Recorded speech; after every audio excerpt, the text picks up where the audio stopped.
कहानी नदी में गिरे उन दो पत्तों की है जिनकी सोच एक दूसरे से विपरीत थी। बहुत समय पहले की बात है। गंगा नदी के किनारे पीपल का एक पेड़ था।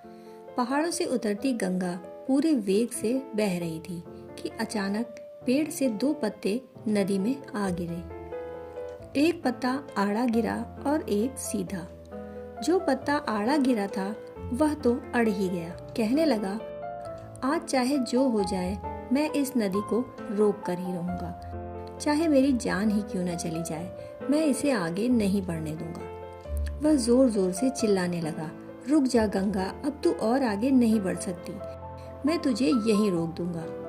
पर नदी तो बढ़ती ही जा रही थी। उसे तो पता भी न था कि कोई पत्ता उसे रोकने की कोशिश कर रहा है। पर पत्ते की तो जान पर बनाई थी। वो लगातार संघर्ष कर रहा था।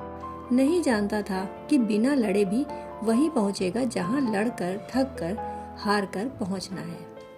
पर अब और तब के बीच का समय उसकी पीड़ा का, उसके संताप का काल बन जाएगा।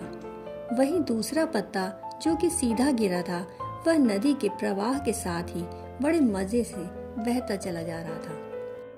चल गंगा, आज मैं तुझे तेरे गंतव्य तक पहुंचा के ही दम लूंगा। चाहे जो हो जाए, मैं तेरे मार्ग में कोई अवरोध नहीं आने दूंगा। तुझे सागर तक पहुंचा ही दूंगा। नदी को इस पत्ते का भी कुछ पता न था। वह तो अपनी ही धुन में सागर की ओर बढ़ती जा रही थी। पर पत्ता तो आनंदित है। वह तो यही समझ रहा है कि वही नदी को अपने साथ बहाए ले जा रहा है। आड़े पत्ते की तरह सीधा पत्ता भी नहीं जानता था कि चाहे वो नदी का साथ दे या नहीं, नदी तो वहीं पहुंचेगी जहां उसे पहुंचना है। पर अब और तब के बीच का समय उसके सुख का, उसके आनंद का काल बन जाएगा। जो पत्ता नदी से लड़ रहा है, उसे रोक रहा है, उसकी जीत का कोई उपाय संभव नहीं।